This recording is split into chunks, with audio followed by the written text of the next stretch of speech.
Well, good morning, everybody. And once again, welcome and thank you for coming to this edition of the school. And we're just really thrilled to have everybody here. And you know, we usually say this at the end, but I'm going to start with it. It's you guys are the school, not us. You are the school. The people who come here looking for that feeling, like Elsie mentioned last night, that's what makes the school. People who have that as their intent in terms of finding that feeling. Yeah. It really simplifies it, doesn't it? Absolutely. It's like you've already then done the school in a way, you know, when you've come with that feeling, that richness, you've already done the school. Yeah. So off you go then. Yeah, right. Yeah. Yeah, there's so much talk, even in the community, the Three Principles community, about thought all the time.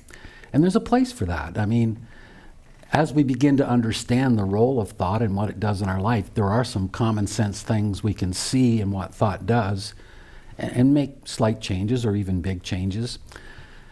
But the thing is that examining and analyzing our thinking isn't where the answer lies. It just isn't, you know.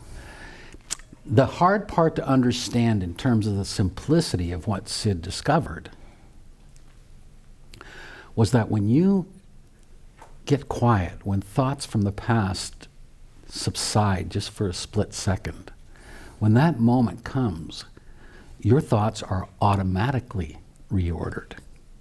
And that's hard for us to grasp because we've spent our whole life trying to adjust and fix and make changes. And, you know, we've had all these goals all our lives and have thought about, oh, you know, the things we think we don't do right and the issues we've had in relationships and so on and so forth. So it's very natural to try and change thought on the outside.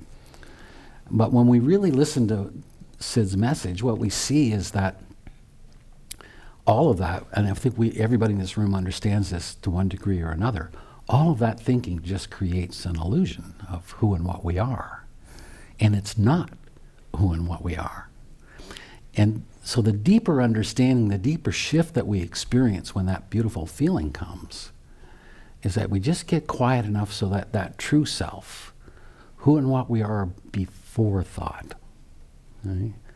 Before our thinking, no matter what it is, no matter what our conditioning is, no matter what our childhood experience is, it's true that those things make who we are in our personality, but it's still a ball of thought. It's still just a ball of thought. And it takes a certain level of faith, I think, to get to the place where you trust that beautiful quiet so much that you see your thoughts get automatically reordered.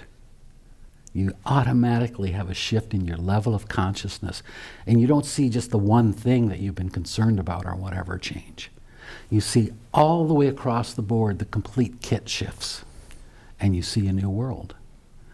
And I can remember Sid talking to Elsie and I and Jan about that and saying, you know, you can show people a lot about what they do with their thinking, but if you really want to help them, show them a whole new world. And there's something so natural about slipping beyond that personal thinking. Like we're still using the principle of thought to create our moment-to-moment experience, but it becomes so natural and so subtle that you're not really aware of it. You're more in the experience of the moment. Chip and I were just saying that when we were all traveling in England and you folks were in other countries as well, and I was in Norway, I loved every moment of it. Like wherever I was in the moment, I was there in the moment. Like I wasn't thinking about what next or where to go. Occasionally those thoughts came in, but I just was so in tune with being grateful for what I was allowed to do, that I was allowed to serve and share this message with some people that were absolutely new to it, other people who had more background in this understanding. It didn't matter. And what I found more in these travels, this past 3 weeks, I've been home a week, the past 3 weeks of my travels, is that I didn't feel I was teaching about the principles. It was living in the moment, which is the principles. Like when you're living in the moment, it's the principles in action in this neutral way. You know how Sid has said to us, and you've heard his tapes, just live? That's what it felt like I was just living wherever I was. So there's a feeling to that. And so I didn't plan how to serve. I just showed up. And it came out. And mostly it was stories. Yeah. Sharing stories, and then sometimes the principles, a subtle definition that came in the moment, would be interwoven with the stories that I shared.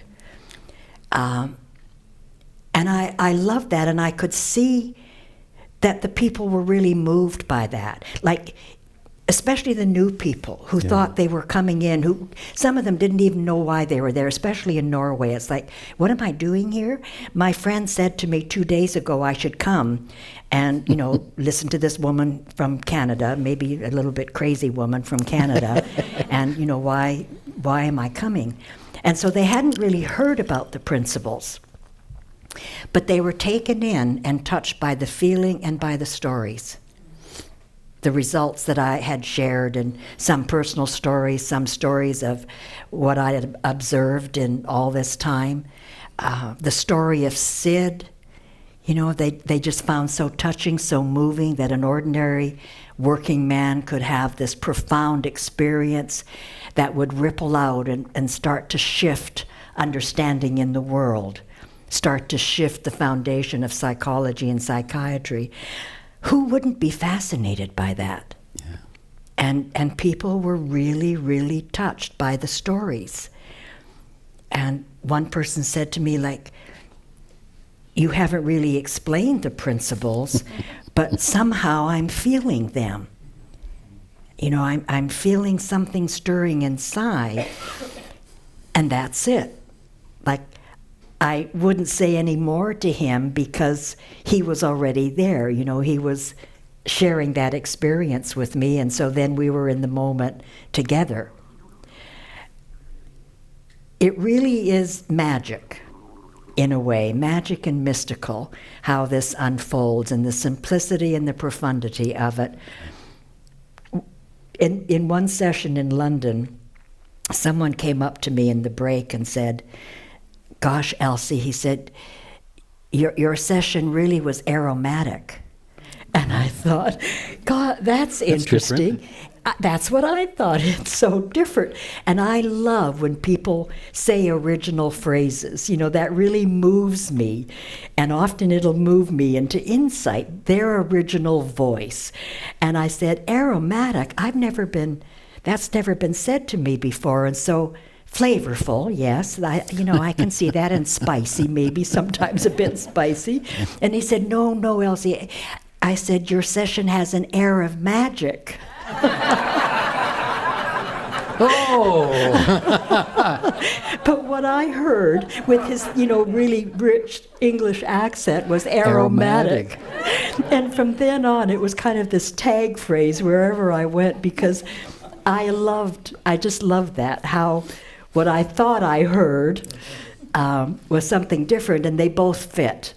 They just really both fit. So air of magic, aromatic, both, both. Yeah. Aromatic. Makes me want to get an incense burner. So, when we talk about how it's magic, it is. But in being magic, it's no different than everyday life. Everyday life is actually magic as you begin to just have that nice feeling and be totally present in it. Like for the last couple of years, it's really been hitting me that We go through our life, we have all of our little personal trials and things that we want to experience, and we have our good times and bad times, but every once in a while when I'm quiet enough, I get the sense that consciousness is a moment-to-moment miracle. We're living in the middle of a moment-to-moment miracle with consciousness. It's all magic in that sense. The only thing that makes it seem like it's not magic is our thinking about it, really. But it is magic, the whole thing. That we have consciousness. I mean, that's just not what we do with consciousness, but what the fact that we experience consciousness. Jan and I were working in Louisiana a few years ago, and we had a group actually about this size. It was a business that we were working with. And we did our first talk about the principles, and for some reason on that particular morning, I started talking about, and Jan did as well, about consciousness. And about 3 rows back, there was a woman who immediately started weeping. And I thought, oh, have we offended her religion? Or, because it was like in the first 5 minutes, right? So all you can do is carry on. So we carried on, and we went back to talk to her at the back of the room after, and I basically said, are you okay? And she said, oh yeah, I'm okay. She says, I said, well, you were really moved. And she said, I was. She said, not long ago, I just came out of a coma after a car accident. And she said, I didn't have words to describe how I felt until she listened to us talk. And what she said, she was just so grateful to be conscious. Isn't that amazing? Like, that it would take that. And she was really moved.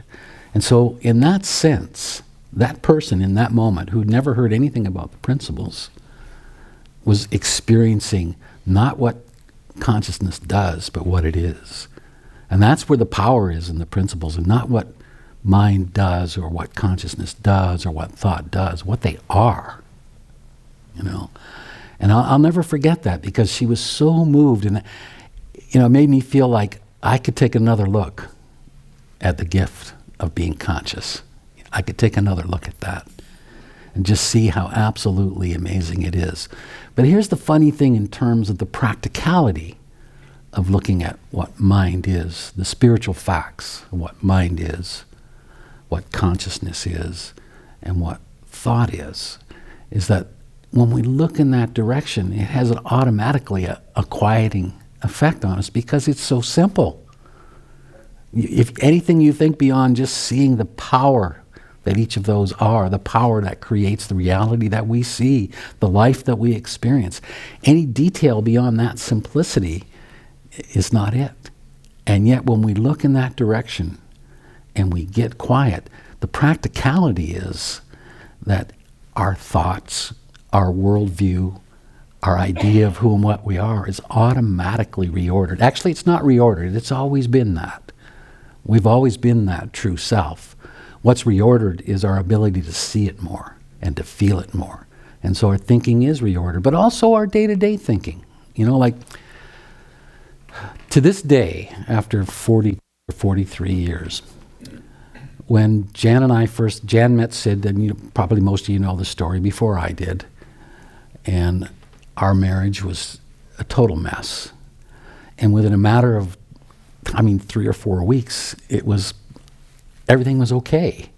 But you know what's interesting about that? I can't remember one step in that. I can't remember deciding to do one thing different.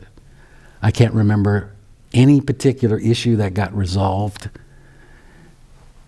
Our thinking was reordered. Our view of the world was shifted back to a truer view of what the world is, what Jan is, what I am, what we all are. And once you shift back into that deeper view, you can look at anything in this life and see it in a completely new light. That's the definition of wisdom. That's what wisdom is being back to those simple spiritual facts of who and what we are. So the title to this particular edition of the school was The Spiritual Reality Within and the Spiritual Facts That Lead Us to It. And they're kind of one and the same, looking inside, looking at who we really are, it's almost like you wish you had more to talk about. You know, you almost wish it was more complicated to talk about it, but it is so profoundly and elegantly simple. It's amazing, absolutely amazing. That's the gold for me in consciousness, is who and what we are on the inside, that we are spiritual souls.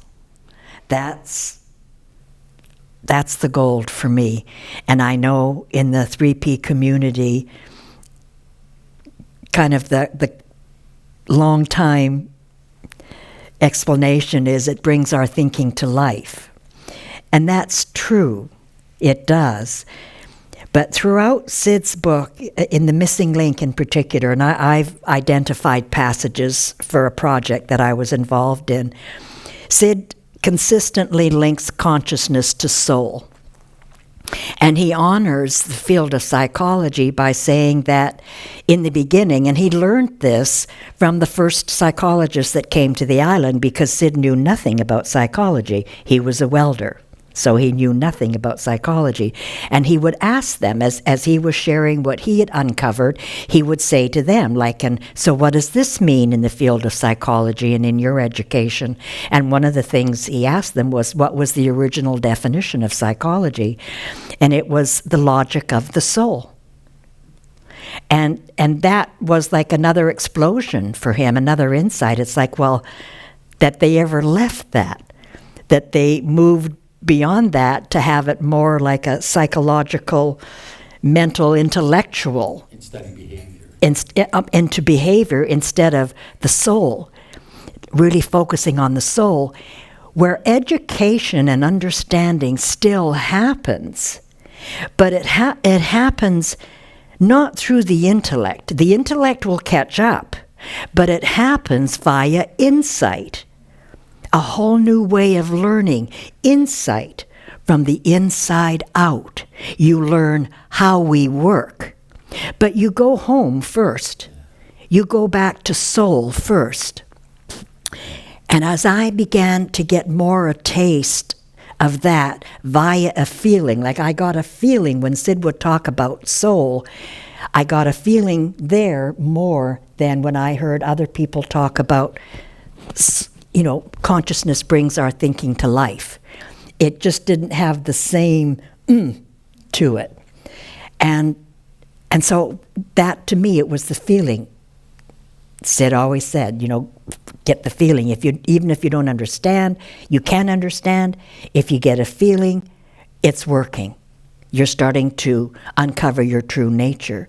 So I love that you say that, Chip, you know, that consciousness is about understanding who and what we are on the inside. And that brings to life, as you say, a whole new perspective on how we see life. It brings love more to the surface, this unconditional love for ourselves and for humanity. It brings kindness. It brings service. You know, it's just loaded with goodies when you touch and release your soul.